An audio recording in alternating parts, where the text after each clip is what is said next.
Republican Indiana Congressman and House Armed Services Committee member Jim Banks. Congressman, it's good to see you. He didn't answer the question. Do you think this administration wants and thinks Ukraine can win this?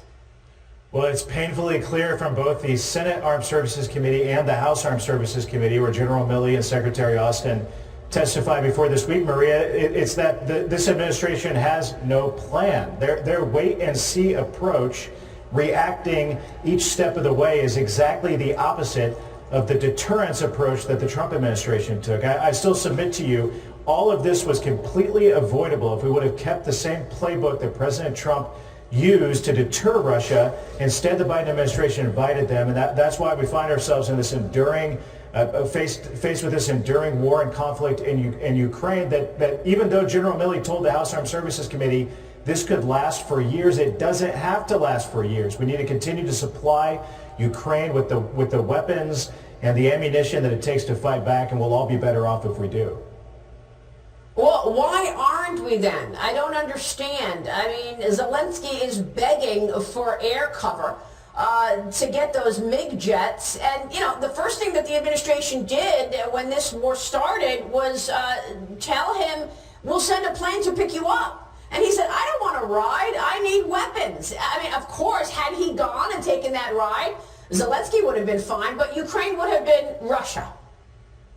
That's exactly right. Remember, a few weeks ago, Congress passed a humanitarian aid package and a military aid package to Ukraine. Most Republicans supported the military aid package. We voted against the excessive overall omnibus package that included the humanitarian aid. But the big point of that, Maria, is that it's been Congress pushing to send more weapons and lethal aid to Ukraine, not the Biden administration. But the big problem with all of that is that we still don't have a degree of confidence that this administration is actually seeing that aid is actually making it to the Ukrainian soldiers on the ground to be able to use it. So that's a recurring fear that many of us have, that many of us in Congress on both sides of the aisle are pushing the administration for answers to make sure that the Ukrainians are getting the support that they need.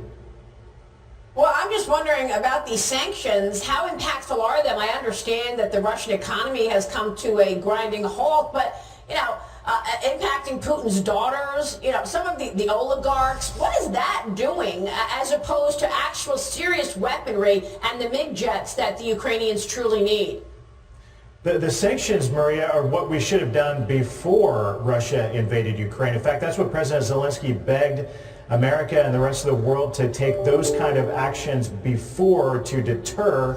Since we didn't do that, it's too little too late in that regard. So yeah, it's weapons and ammunition, the lethal aid. Thank God, by the way, that Donald Trump reversed the Obama-era blankets and humanitarian aid and the refusal to send lethal aid. It was Donald Trump who sent the Javelin missiles to Ukraine and trained them on how to use it. If that wouldn't have happened under Donald Trump, Ukraine would not have had the fighting chance that they have today, be able to stay on their feet and fight back for 6 weeks now. And really, they've exposed a number of vulnerabilities of Russia's military that just goes to show that the more lethal aid we provide them now, the weaker Russia will be in the long term, and that's good for America and the rest of the world.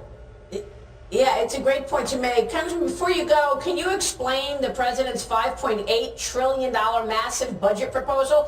In that proposal, the only two areas that are not seeing an increase in spending and that do not keep up with inflation are Homeland Security and defense spending. I'm trying to understand this. There's an almost 20% increase in spending that he's proposing at the IRS, but when it comes to defense spending, it's up 4%. That would be a decline, given that inflation is running at 8%. Yeah, no doubt. There's no doubt about it. This is a significant cut to our military. This administration, for the second year in a row, has submitted a budget to Congress that cuts military and spends excessively everywhere else. It just goes to show the disdain that these Democrats have for our men and women in uniform, for our military, and at a time when the world is turned upside down because of the weakness of this president. We need our military to be what's projecting American strength to deter our enemies. And yet this administration has given us a budget that cuts military spending in a significant way because it doesn't adjust for inflation in the long term. And it's going to have disastrous impacts. Congress has to fight back and make sure that we're plussing up our military, modernizing our military, supporting our troops, because right now that's the only projection of strength that America has abroad. Wow. Congressman, it's great to get your insights on all of this. Please come back soon. Thank you very much for joining us this weekend.